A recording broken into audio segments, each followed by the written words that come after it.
Hello, everybody, and either welcome or welcome back to my podcast. As always, if you do like this, please rate, comment, and subscribe. You can find me on iTunes, Google Play, Stitcher, SoundCloud, Spotify, and YouTube. So this episode, I have something a little different for you guys. I sit down with Elizabeth Nolan Brown and Kat Murti.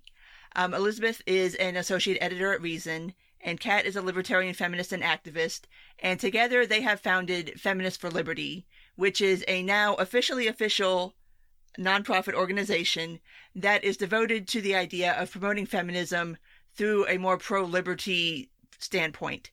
So I wanted to talk to them for a little bit about that, and about feminism in general, and about libertarianism in general. So without going on too long, here is myself, Liz, and Kat having a conversation about a lot of different things. So without further ado, here we go. So, Elizabeth, Kat, welcome. Hello, thank you for having us. Hi. Hey, thanks for being here. So, let's go ahead and jump into this. I want to start with you guys kind of explaining the concept behind Feminists for Liberty, and we'll kind of branch off from there into talking about libertarian feminism and a lot of the kind of things that I see online every time somebody brings that up. But let's go ahead and just start with Feminists for Liberty. So, go for it. What's the idea? What's the plan? Let me know. Well, it was Liz's idea originally, so I think maybe she should start it off. I'll start with the idea. You can talk about our plan. Kat and I actually met through two groups in DC, the Ladies of Liberty Alliance and the Association of Libertarian Feminists. And both are great groups, but we found things lacking in both of them that we wanted, which is that Ladies of Liberty Alliance is obviously just for ladies, and the Association of Libertarian Feminists was for men and women, but also it was more focused on academic writing and think tanks and things like that, and not as much outward facing, not as much engagement with social media, not as much sort of trying to branch into the mainstream media conversations. And we felt like there was a hole for a libertarian feminist group that was, encompassing of people of all genders and also was really more outward facing. So we've been trying to get that off the ground. We've been working on this sort of for a few years now, but it's really in the past year, 8 months to a year, just really started taking off, where we actually got incorporated. We're an official 501c3 nonprofit now. So we're actually, we're legit now, and we're trying to spread a message of libertarian feminism, both in libertarian circles, but in the broader sort of feminist and just general political movements too. Yeah, I think all of what Liz said sounds exactly right to me. So Feminists for Liberty, we like to say that we're anti-sexism and anti-statism, pro-markets and pro-choice in everything. And, for me, and I can't speak for Liz, but from what we've discussed, I feel like she's probably in a similar place. I've always sort of been a libertarian, and I've always been a feminist, and they never seemed at odds with me. And then when we started first discussing starting this group, it was right around the time that there was a lot of people in the liberty movement who were sort of talking about feminism as cancer. And yeah. To me, right. And to me, that kind of stood out as well, if you think that, you either don't understand feminism or you don't understand liberty. So at Feminists for Liberty, we really want to change the way in which people think about both of those things and have kind of an open dialogue, but we also want to change conversations. We want to change policy. We believe that the state has always been the greatest oppressor on sex and gender lines, and that gender essentialism is essentially just another form of collectivism. And we want to discuss those ideas in a way that is appealing and approachable for libertarians, for feminists, and, just for the media and the public. Cool. And I totally get that. And I agree with it. I do think there is a place for libertarian feminism. But every time it seems to me that somebody wants to bring up the idea of libertarian feminism, there's always pushback for some reason. And Well, I mean, I won't say some reason. I know the reason, and that's because people tend to conflate feminism right now with this current wave of feminism. And so I see a lot of people say that you can't be a libertarian and be a feminist at the same time, and it's like, yes, you can. So I kind of wanted to talk about that because I always kind of struggle with how to formulate that argument that, yes, you can be both of these things at the same time, and that how we kind of push back on this current mess that feminism has become. I don't even know what to say about it anymore at this point. I don't know what they're doing. Yeah, I've been reading a lot of Joan Kennedy Taylor lately. She was a libertarian. She was one of the founders of the Association of Libertarian Feminists in the 70s. She in the I think 50s worked sort of with Ayn Rand, and then not becoming an objectivist, became a libertarian, and she got upset with the lack of feminism in the libertarian movement, and she started writing about this. But she was also very upset with modern feminists too. It was more upset with them. It was like, libertarians should pay attention to feminist issues because these are the issues we actually care about, and we shouldn't cede them to the sort of collectivist or socialist or just modern mainstream Democrat feminists. And she's writing these books in the 80s and 90s, and you can read them now. Her biggest one is Reclaiming the Mainstream, and it just sounds exactly like everything everyone is saying today. And I guess that's kind of depressing because it just shows we're sort of going in these cycles again and again. But I don't know. I think it's important to remember that, she gives a lot of history of individualist feminism in the early feminist movement. That's what it was all about. And it kind of goes in cycles, and we've sort of had the mainstream feminist discourse be dominated by very, big government-friendly collectivist feminism. But that's, feminism is big tent. It's a big movement. It's not just one thing. There's lots of different philosophies within it. And so to sort of just cede that to them, be like, yeah, you do that. I mean, that leaves so much off the table that libertarians do want to be fighting for, and we are talking for, and we're just letting them have that language of equality, and I don't think that's right, because we are fighting for feminist issues even when people don't say that. So why let them claim that they're the only ones who represent that? Yeah, I completely agree. I think that when libertarians attack feminism, all they're doing is essentially saying, or what it sounds like they're doing to other people is essentially saying that libertarianism is not for women. Libertarianism is not for people who believe that people should be equal. And obviously that's not true. I would actually, as you pointed out, a lot of people say that you can't be a libertarian and a feminist. And I would actually go radically the other direction and say you can't really be a libertarian if you're not a feminist. At least if you look at feminism as the idea that people, regardless of their sex or gender, should have political, legal, economic equality. Now, of course, when I'm saying economic equality, I don't mean it in the sort of Marxist sense. I mean equality of opportunity, the same way that we talk about as libertarians. And it's very much still the case, too. One of those things that you hear a lot is that, feminism has already achieved all of these goals. We're done. And that's just not true. I don't want to get too wonky on this, but there's so many policy areas in the U.S.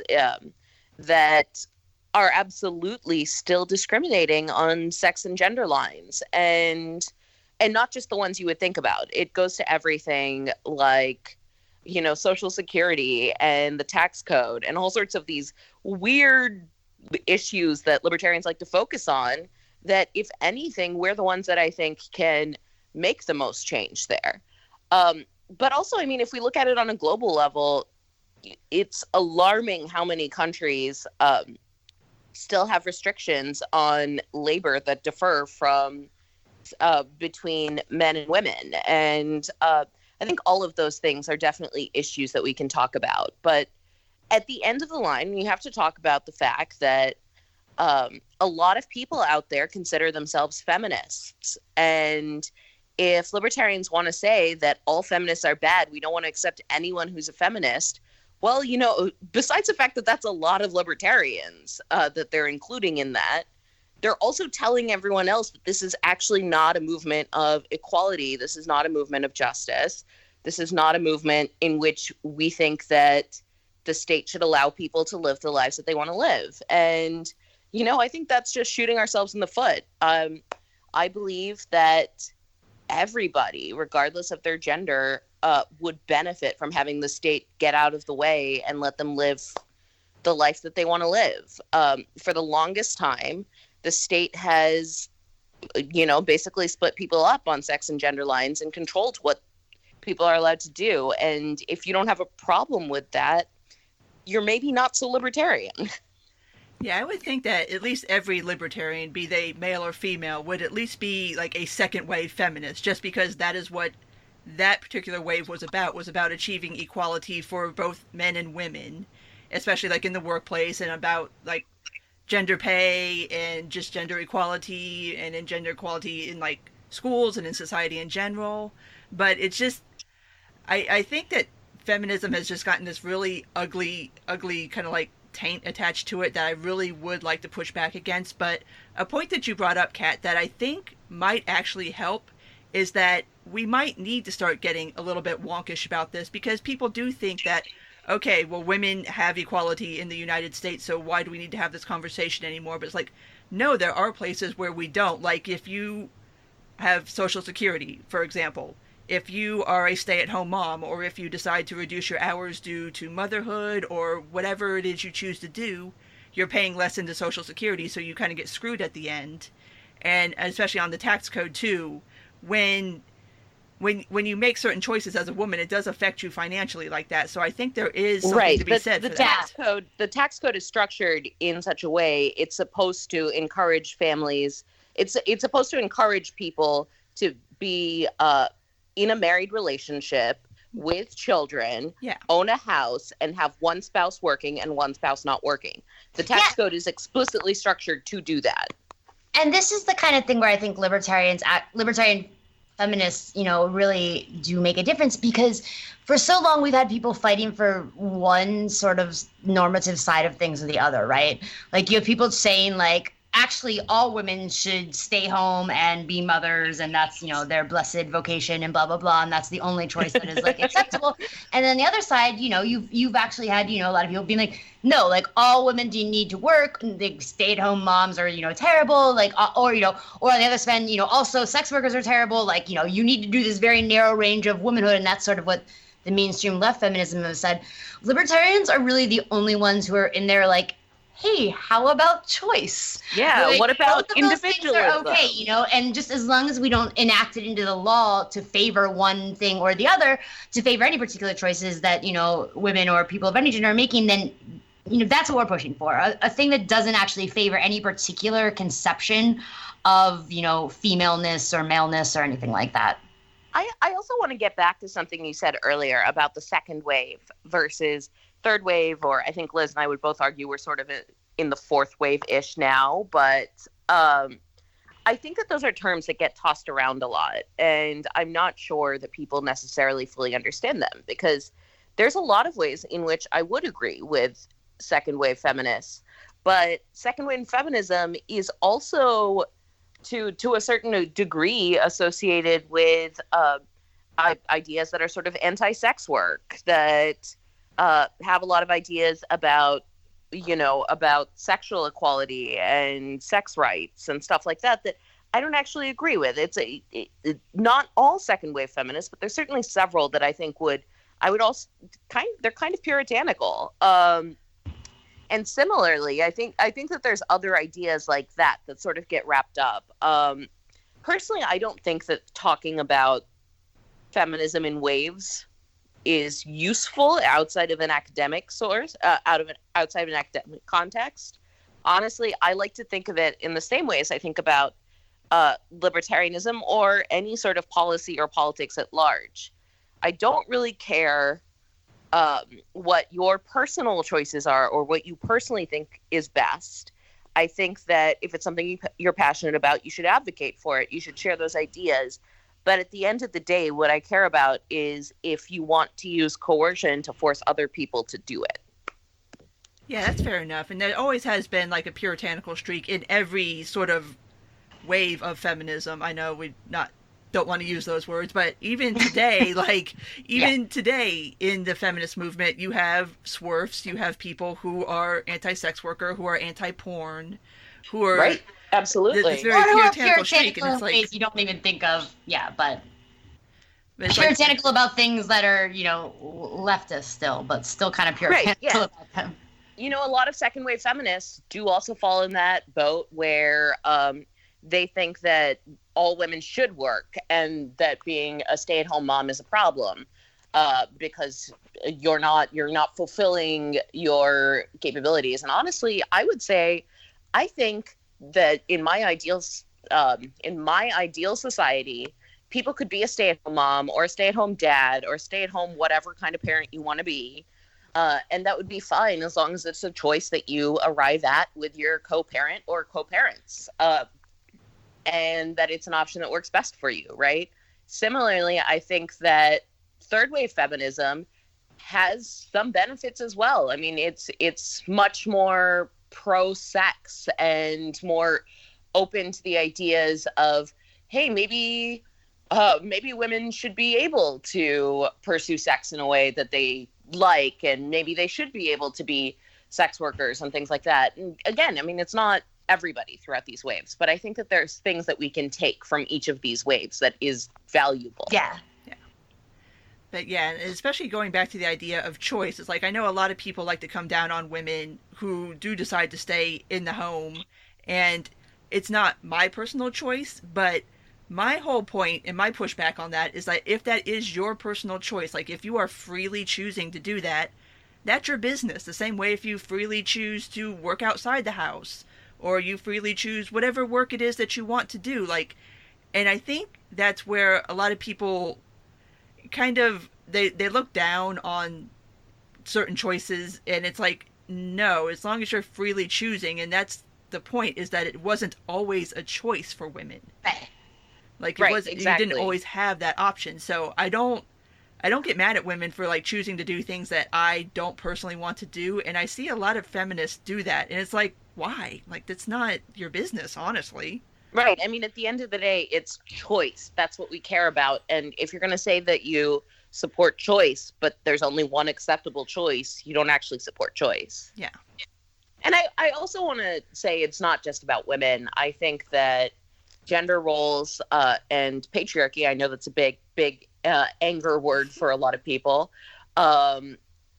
But patriarchy isn't this idea that all men out there are oppressing all women or anything like that. It's just this idea of these very tightly enforced gender roles that don't allow people to step outside of these very small boxes, stop them from being able to find the things that they're best at. They stop them from being able to pursue their own comparative advantages, from being able to make their own choices and decisions about everything. And this comes back to the sorry, did I interrupt you, Kat? Well, no, it's fine. I was just going to say, I think that there's lots of ways in which men have been held back too, including the fact that, just as you said, for the longest time, it wasn't really considered fully okay for women to work outside of the home, even though women always have. There's always been some segment of women in society who have worked outside of the home, but nonetheless, it wasn't societally acceptable. It's still, in many cases, for a lot of people, not acceptable for men to be stay-at-home parents. It's all of that stuff too, I think, is very much wrapped up in this. I was just gonna say that we get this weird pushback all the time. I think just because this was one of those sort of buzzwords amongst libertarians is, collectivism a lot. So like, but isn't feminism collectivist? But there's nothing really more collectivist than, sort of saying that based on your chromosomes or genitalia or whatever, like that you must be a certain way, and that all people are like this, all women are like this, all men are like this, whatever, or there can be no blurring between that. And so I think my project of feminism has always involved, in order to make women sort of equal, you have to sort of tear down this idea that that they're a special class, which means I like to say like gender anarchy. And people sort of interpret that in, I think, a bad way, where they think like, everybody's going to be walking around in like gender neutral clothing. But what I mean when I say that is just that, like, is that people are free to choose, you know? You can choose to follow sort of male or female, femme or masculine sort of norms. You can choose to follow neither or a blend of both. And, like, that should be what we're sort of aspiring to, I think.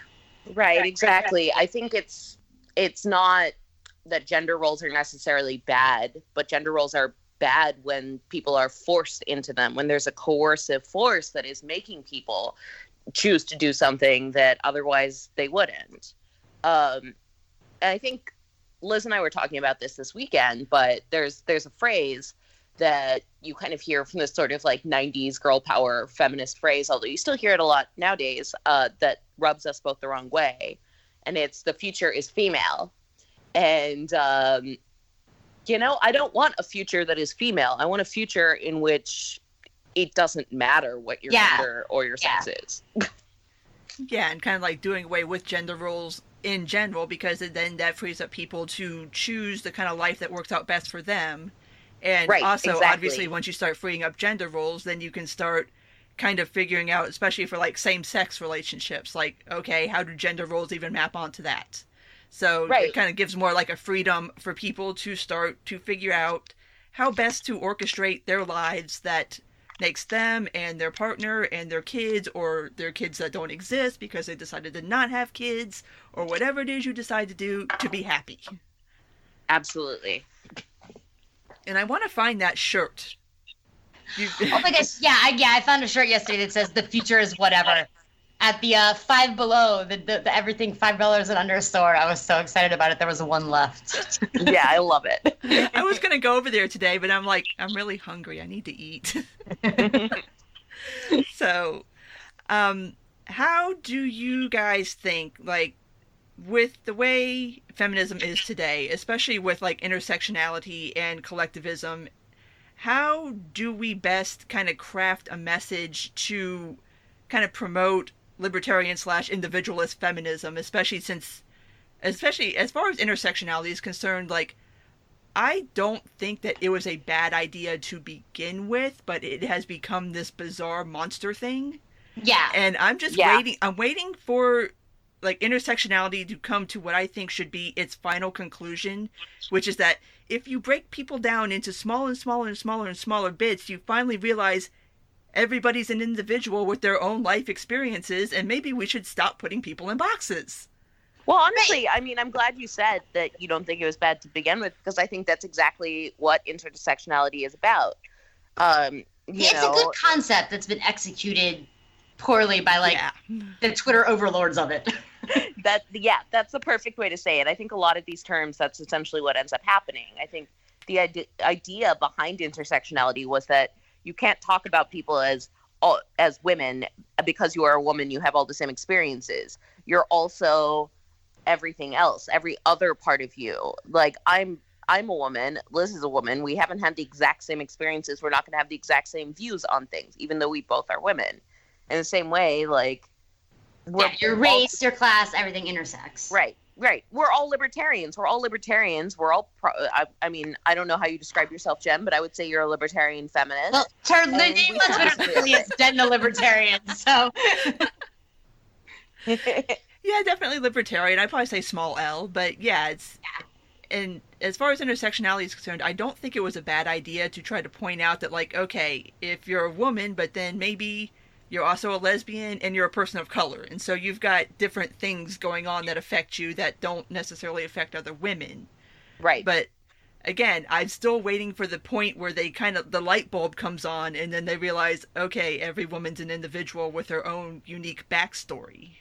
Yeah, I agree. I mean, I think you're right. That's the end goal. But what ends up happening is that people weaponize it on both sides of it, when any of these types of things. Because, I don't know, I mean, maybe people just have a tendency to collectivize people, but I think that's what we should be fighting against. Well, this is like the Facebook thing, right? Where it was like you can choose between 49 genders or whatever, and everyone freaked out. But, you know, I didn't freak out for the same reasons conservatives were, but I definitely rolled my eyes, because it's like, when people are like, my gender is so specific that blah, blah, blah, it's like, you're not talking about gender at this point. You're just talking about your own personality traits. And if you're saying everyone is an individual and like is actually not defined by these, binary genders or even these 49 different genders, and you need to have your own individual thing. Great, that's what we're saying too, just sort of in a different language. But yeah, I think it does all sort of come back to that actually. Yeah, so oh, I'm sorry, does somebody else have something to say? No. Oh, okay.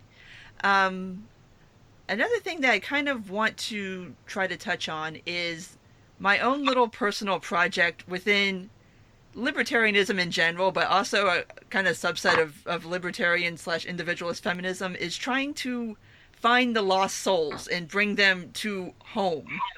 And I think I think there's a lot of women out there who would agree with us and do agree with us, but don't know that we're here for them to come over here, come into the house. We're over here. We can come in. We have cookies.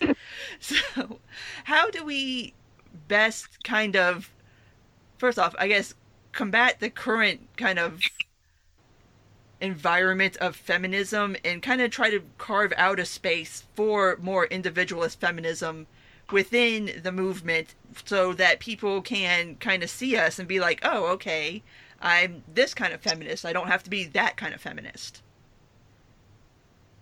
Yeah, so I think that's actually pretty much our goal. That's what we were trying to do. And that's always been sort of like my own approach to people. You have to meet them where they are. Everyone's got their own baggage, and if you insist that they have to have read Hayek and Mises and already agree with you on every single topic before you'll talk to them, you're not going to convince them of anything. So I think that the way that we've approached that with Feminists for Liberty has largely been trying to be a part of those conversations as they're happening, and sort of like in an approachable way, or in the most approachable way that we can manage, being there. So for instance, we've gone to the Women's March the last couple of years, and one of the things that's happened with the Women's March, especially about 2 years ago, I remember it was just repeated instances of folks coming up to us and being like, whoa, you're libertarians and you're feminists? All the libertarians I've ever met have told me that feminism is evil. And it's like, no, you can be both. And then they want to ask us questions about liberty, right? And that's so funny, too, because, like, being here in D.C. and working in, like, professional libertarianism, right? Like, all the libertarians I know are very feminist and say so, like, male and female. And so, yeah, it's sort of hard to remember that, like, a lot of the people that are the representatives of libertarianism online or on college campuses or whatever are not necessarily actually terribly libertarian. They're often just sort of, like, conservatives or whatever. Who a lot of times they're social conservatives who just don't like laws that impact them, but don't have a lot of problems with laws that impact other people.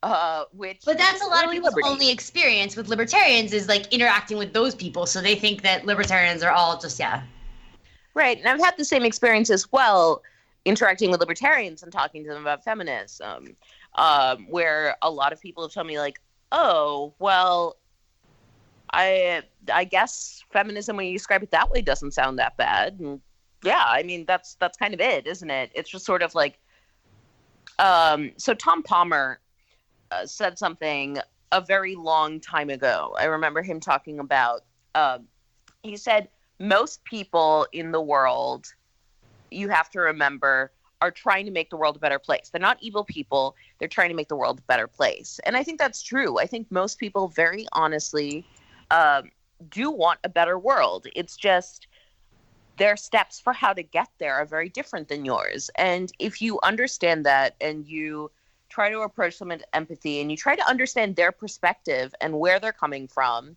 and why they think the way that they do, it's a lot easier to then say like, yeah, I get it. I completely agree with you on that point. But here's why I feel like this might work a little bit better. And people also respect you more when you don't just go in guns blazing, trying to like win the debate, quote unquote, or, if you're not focused always on liberal tears or whatever that is. Yeah, you don't got to own the libs. Yeah. Right, exactly. If you're like, if they're like, oh, this person actually genuinely cares about this stuff and also is open to learning and hearing other people's perspectives. I think, Jen, you're right that there is a whole like lost, what they used to call it, like the silent majority or whatever.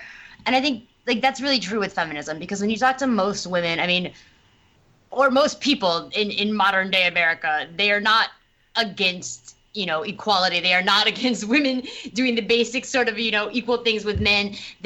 A lot of them are against the representations of feminism in the mainstream feminist movement. And when polled, they actually have ideas that are very similar to libertarians about this. So I think that there's a lot of people who are on board with the same ideas we're preaching. They just have a vast, array of different labels or no labels. And that's also why, I use labels a lot for myself, right? But I mean, that's because, I'm a journalist and I'm out there and I'm trying to, I guess it's a marketing thing, it's a framing thing, it's a way of like shorthand identifying yourself. But I don't care what labels other people use.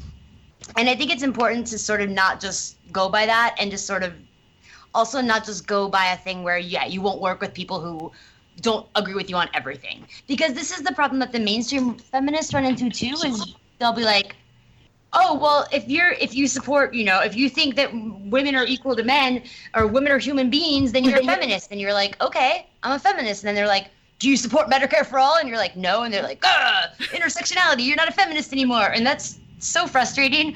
So I think our goal is just to sort of be out there and be like, here are our libertarian feminist beliefs. If you agree with us, that's great. We don't care what label you use. We don't care if you agree with us on literally everything. If you agree with us on these things and want to work with us on these things, let's work on those things together.